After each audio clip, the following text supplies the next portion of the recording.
बढ़ेंगे कुछ खास खबरों के साथ। देहरादून में नियुक्ति पत्र वितरण कार्यक्रम में प्रदेश के मुख्य पुष्कर सिंह धामी ने शिरकत की। वहीं कार्यक्रम में सीएम ने जनजाति कल्याण विभाग के अंतर्गत चयनित अभ्यर्थियों को नियुक्ति पत्र बांटे और इसके अलावा विभागीय निर्माण योजना का लोकार्पण और शिलान्यास किया। कार्यक्रम को संबोधित करते हुए सीएम ने कहा कि पिछले 4 साल में अब तक 25,000 नियुक्तियां दी जा चुकी हैं और आगे भी नियुक्तियों का अभियान जारी रहेगा।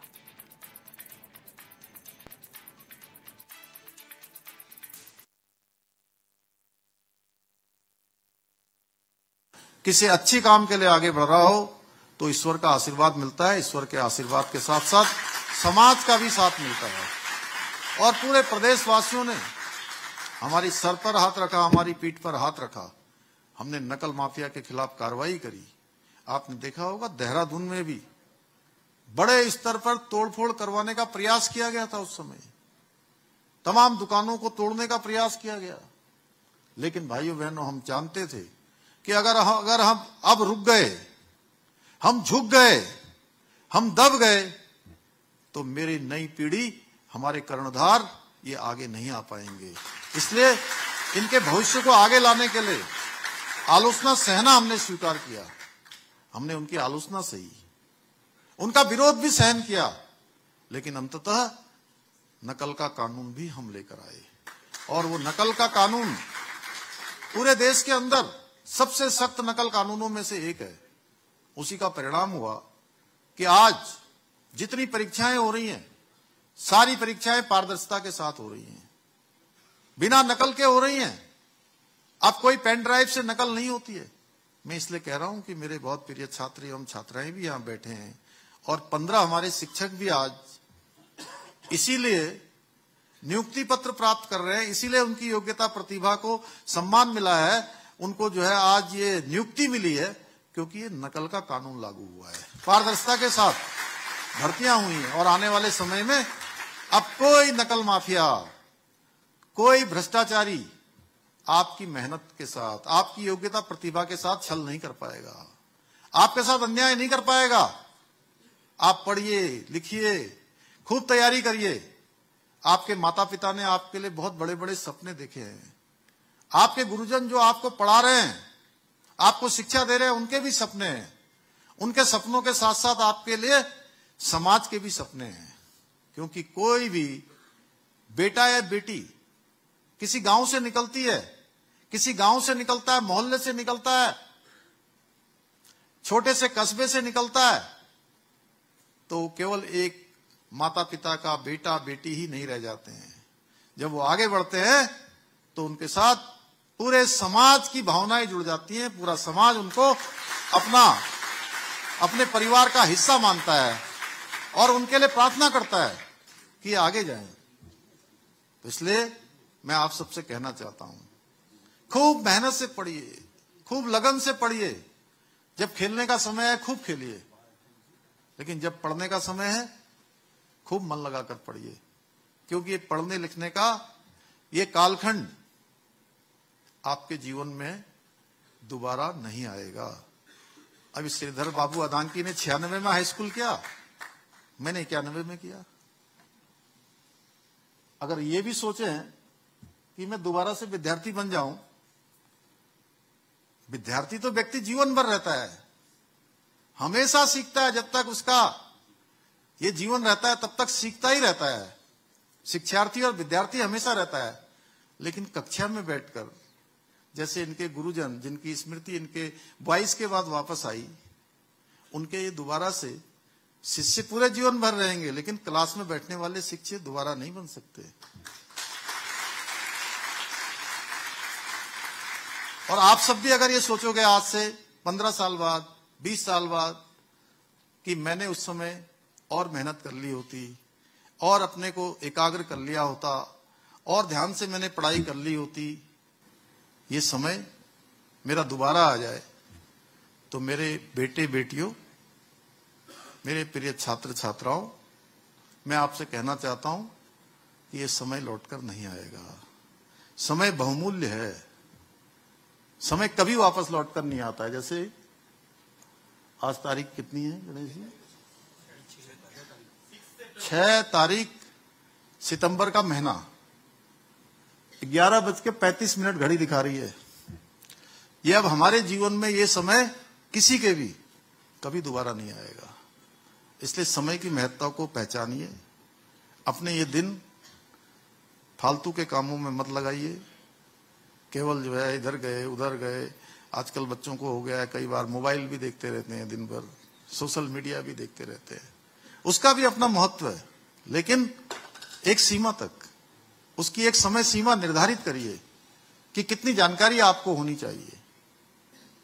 और ये बात में आज मेरा कहने का कोई इरादा नहीं था श्रीधर जी, ये आपने जो भाषण दिया, गुरु की जो बात कही, तो मुझे लगा कि मेरे जीवन में थोड़ा बहुत जो मैंने भी कुछ अनुभव किया है, जो जीवन में कुछ घूमा हूं, पढ़ा हूं, समाज में गया हूं, जो थोड़ा मेरे को आत्मबोध हुआ कि मुझे लगा कि मेरे इतने प्रिय छात्र छात्राएं, ये आने वाले कल के कर्णधार यहाँ बैठे हैं, इन्होंने हम सबका इतना भावपूर्ण यहाँ पर स्वागत किया, तो जरूर मुझे इन सबको बताना चाहिए, इसलिए मैंने ये सब बातें करी हैं। मैं नकल माफिया की बात कर रहा था। नकल माफिया पर कार्रवाई करी, उसका परिणाम हुआ कि आज डेट तक लगभग 25,000 नियुक्तियां, 25,000 नियुक्तियां, कितनी बच्चों? 25,000 नियुक्तियां आज डेट तक संपन्न हो गई हैं। और ये नियुक्तियां पिछले 4 सालों में ही हुई हैं, 25,000, यानी कि 2021 से लेकर 2025 तक। और जो 2000 से लेकर 2021 तक मात्र 16,000 नियुक्तियां हुई थी। और ये अभी रुकने वाला नहीं है, मैं कोई तुलना भी नहीं कर रहा हूं।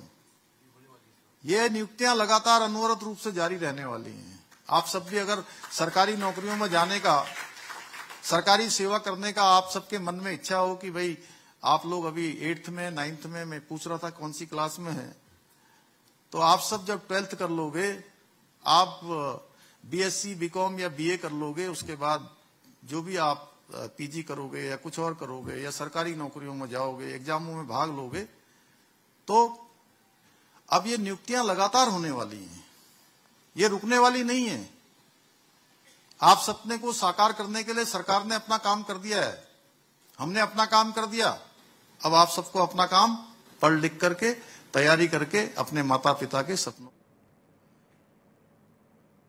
मुख्यमंत्री पुष्कर सिंह धामी ने कहा कि थराली आपदा के पहले दिन ही प्रधानमंत्री मोदी और गृह मंत्री अमित शाह ने भरोसा दिलाया था कि वो हर परिस्थिति में राज्य के साथ खड़े रहेंगे। उन्होंने कहा कि पहले भी चाहे जोशीमठ हो या फिर अन्य आपदाएं, केंद्र सरकार ने हर सहयोग किया है। प्रारंभिक आकलन में राज्य की मशीनरी ने करीब 5700 करोड़ रुपए का नुकसान यहाँ पर आकलित करा है।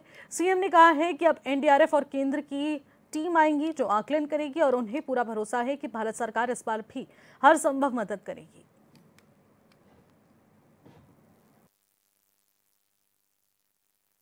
देखिए, पहले दिन ही जिस दिन हमारे यहाँ धराली में आपदा आई थी, धराली आपदा में ही आदरणीय प्रधानमंत्री जी ने और आदरणीय गृह मंत्री जी ने हमें पूरा भरोसा दिलाया था कि हर परिस्थिति में वो हमारे साथ खड़े होंगे, हर प्रकार की हमारे राज्य के लिए जो सहायता होगी सहायता करेंगे। और पहले भी चाहे जोशीमठ हो या अन्य आपदाएं हों, हर एक आपदा में भारत सरकार ने हमारा आदरणीय प्रधानमंत्री जी के नेतृत्व में हर प्रकार से सहयोग किया है। जो हमारे एक प्रारंभिक आकलन जो राज्य की मशीनरी ने किया है, सभी जिलों से आया है, लगभग 5700 करोड़ का आकलन किया है, उसको अभी हम लोग, चूँकि भारत सरकार की भी एनडीएमए और एक टीम यहाँ पर आएगी, वो टीम आकलन करेगी और हमें पूरा भरोसा है कि भारत सरकार हर बार की तरह हमारा सहयोग करेगी। मुख्यमंत्री पुष्कर सिंह धामी ने कहा है कि राज्य में जहां भी आपदा आई है वहां पर आशंका दिख रही है कि जिस तरीके की परिस्थितियां इस वक्त उत्पन्न है, वहीं जिला प्रशासन और आपदा प्रबंधन को पहले से सतर्क रहने के निर्देश दिए गए हैं और प्रभावित लोगों को सुरक्षित पुनर्वास और राहत शिविरों की व्यवस्था की जा रही है। मुख्यमंत्री धामी ने बताया कि वाडिया इंस्टीट्यूट और भारत सरकार और एनडीएमए ने यहाँ पर अनुरोध किया है और राज्य के अति संवेदनशील इलाकों का सर्वेक्षण कर उनकी धारण क्षमता और भविष्य में संभावित खतरों पर विस्तृत रिपोर्ट तैयार की जाए। देखिए, जहां पर भी इस प्रकार की जो आशंका आ रही है, जहाँ पर भी इस प्रकार के कुछ भी जो है चिन्ह दिखाई दे रहे हैं, वहाँ पर पहले से ही जिला प्रशासन को, जिले के अधिकारियों को, आपदा प्रबंधन को पहले से निर्देशित किया जा सकता है कि उन सभी के पुनर्वास से लेकर और उनको सुरक्षित स्थानों पर पहुँचाया जाए। उसके लिए राहत शिविर भी बनाए गए हैं और बाडिया इंस्टीट्यूट समेत भारत सरकार के NDMA से भी हमने अनुरोध किया है कि पूरे राज्य के ऐसे स्थानों का एक बार सर्वेक्षण कर लें, उनका जो ठीक प्रकार से धारण क्षमता से लेकर जो आने वाले समय में और हम क्या सावधानियां रख सकते हैं, क्या खतरे हो सकते हैं, क्या चुनौतियां हो सकती हैं, उन सब पर काम करने के लिए कहा। खबरों में आगे बढ़ेंगे। वोट चोरी के मामले में कांग्रेसी नेताओं के आरोपों पर बीजेपी के प्रदेश महामंत्री आदित्य कोठारी ने पलटवार किया। उन्होंने कहा कि चुनाव आयोग ने राहुल गांधी के उठाए गए सवालों पर लिखित जवाब मांगा था और इसके लिए उन्हें 1 हफ्ते का समय भी दिया गया था, लेकिन कई हफ्ते बीत जाने के बाद भी राहुल गांधी ने आयोग को कोई तथाकथित जवाब नहीं दिया है। उन्होंने आरोप लगाया कि कांग्रेस नेता आयोग को जवाब देने की बजाय जनता को गुमराह करने में लगे हैं।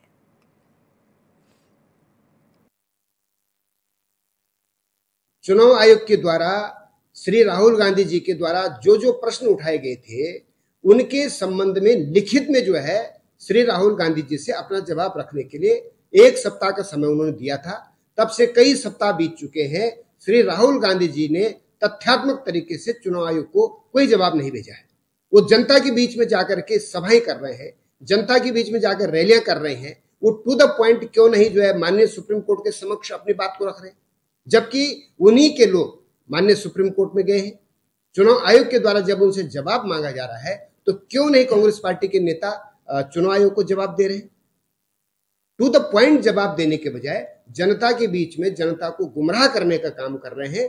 देश की जनता अब कांग्रेस पार्टी के गुमराह में, भ्रम में आने वाली नहीं है। उत्तराखंड की सियासत में एक बार फिर आरोप प्रत्यारोप का दौर तेज हो गया है।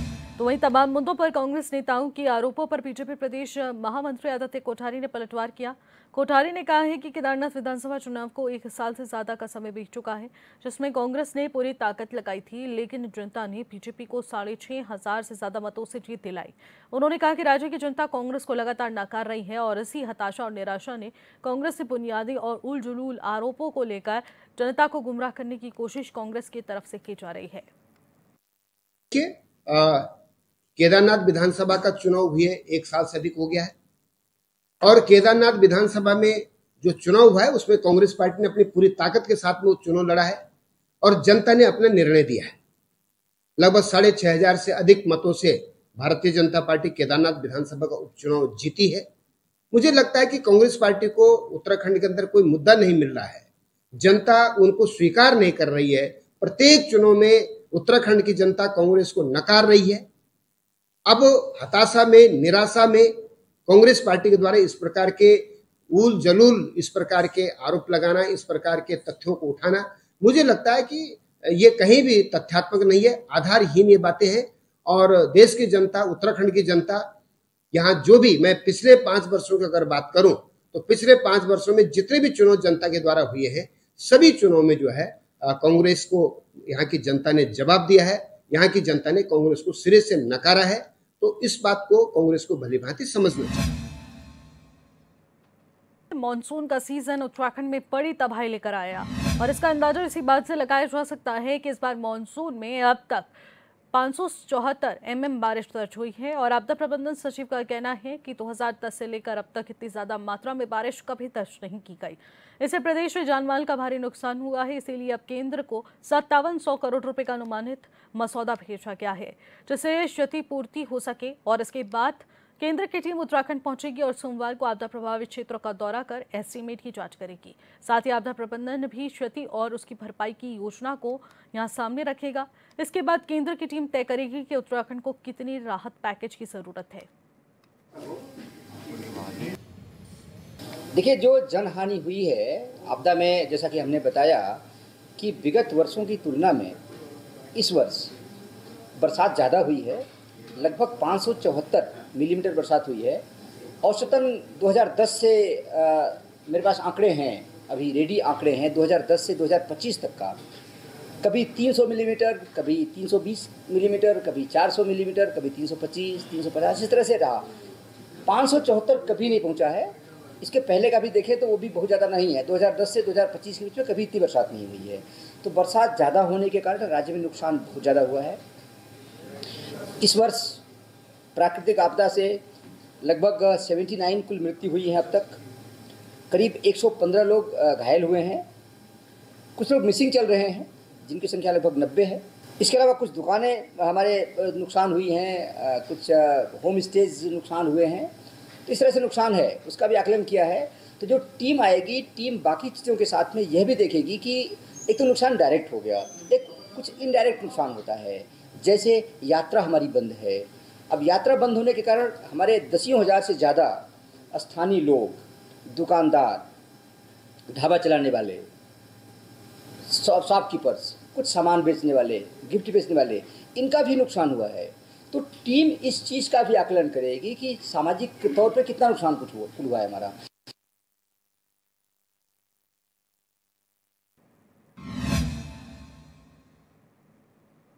खबरों में आगे बढ़ते हैं। उत्तरकाशी इस समय प्राकृतिक आपदा से जूझ रहा है। जगह जगह सड़कें बंद हैं और उन्हें खोलने का कार्य युद्ध स्तर पर जारी है।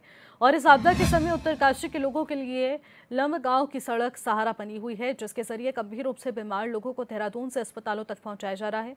लेकिन इस रोड पर आज तक रोडवेज का संचालन नहीं हो पाया है, जिसको लेकर बीजेपी के जिलाध्यक्ष नागेंद्र सिंह चौहान ने सरकार से मांग की है कि इस रोड पर रोडवेज बस का संचालन किया जाए। साथ ही चारधाम यात्रा पर आने वाले लोगों को भी इसका लाभ मिल सके और भविष्य में आने वाली आपदाओं के समय में इस रोड पर आवाजाही बनी रहे।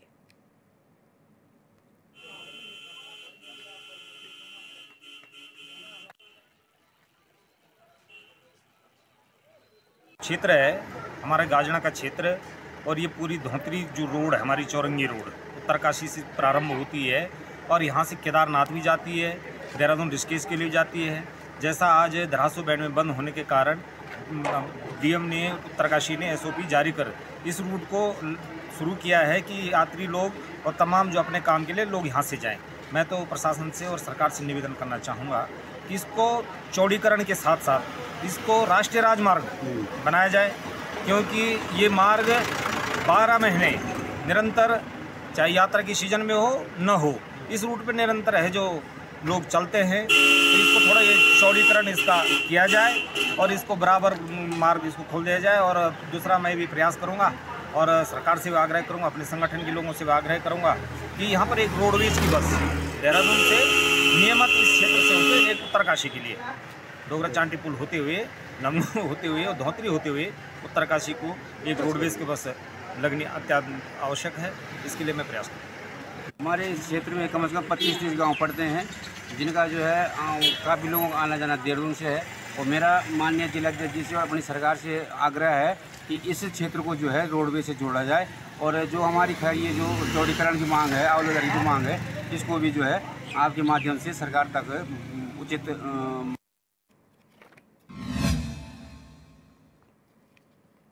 चमोली में मौसम खुशनुमा होने के चलते बद्री केदार धामों की यात्रा में लगी रोक हट।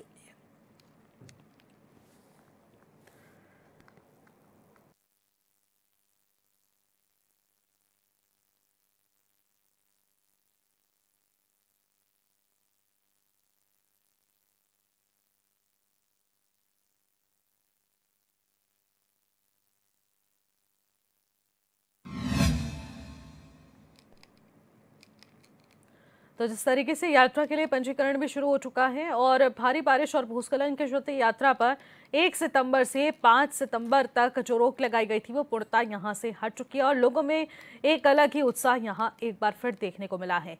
इसी के चलते अगली खबर का रुख करेंगे। हरिद्वार में शिवालिक नगर से भादराबाद जाने वाले मुख्य मार्ग पर जिला प्रशासन का पीला पंजा चला और ऐसे में होटलों के बाहर लगे अवैध होल्डिंग्स और डीजे जनरेटर्स और कब्जा की गई पार्किंग भी जमींदोज की गई। दरअसल PHEL प्रशासन ने पहले भी अतिक्रमणकारियों को नोटिस जारी किया था और इस अभियान के दौरान भारी पुलिस बल तैनात कर उप जिला अधिकारी जितेंद्र कुमार भी इस दौरान मौजूद रहे।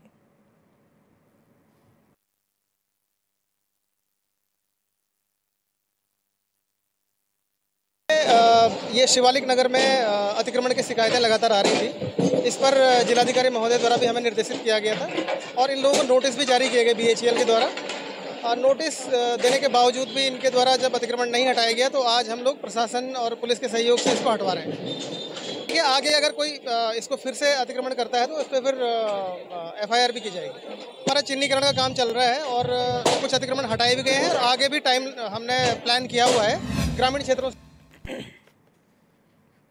खबरों में आगे बढ़ेंगे। हरिद्वार के सिडकुल की हिंदुस्तान यूनिलीवर कंपनी में कार्य करने वाले एक कर्मी के हाथ की हड्डी के ऑपरेशन के दौरान उसकी मौत हो गई। ये भी बता दें कि सिटी हॉस्पिटल में कार्य करने वाले डॉक्टर सुमंत विरमानी के घायल होने पर अपने घर में अस्पताल में बता दें कि सस्ता इलाज कराने का लालच दिया गया था और कर्मी की मौत पर अन्य कर्मचारियों और परियोजना डॉक्टर्स के घर पर जमकर हंगामा काटा गया।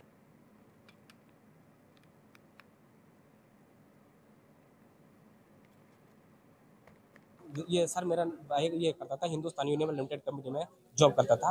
मेरा भाई का नाम है श्रीचंद शर्मा। जिस वजह से क्या मांगे हैं सर? मांगे मेरे और कुछ नहीं है। देखो जिस प्रकार से मेरे साथ हुआ उस प्रकार से भाई तो सभी के कल के डेट पे ऐसा किसी के न साधा हो। ये इसको दोबारा ये है कि एक तरफ से सबक मिलना चाहिए कि ऐसा डॉक्टर भी है दूसरा किसी के साथ ऐसा बुरा ना करे। आज मैं रो रहा हूँ, कल की डेट में मेरी जगह पे कोई और रोएगा, वो तब सोचेगा कि क्या हो रहा है। इसलिए सर उसकी एक तो पहले ही है जो बच्चे हैं वो अभी छोटे हैं, वो अभी 5-6 साल का जो छोटा बच्चा है उस बच्चे के उसमें ये लगा वो ये जो उसकी वाइफ है वो किस प्रकार से अपने जीवन वो करेगी। महंगाई देखो सर, आप अभी नहीं थी, पैसे तो उसने सब लूट दिए। 5-6 लाख रुपए तो पहले ही ले लिए उसने। जिस प्रकार से उन्होंने कहा कि ये बच्चों का जो है भरण पोषण है वो पूरा वो भरेगा और उसकी फिलहाल इस बुलेटिन में इतना ही। आप देखते रहिए HN 24/7। नमस्कार।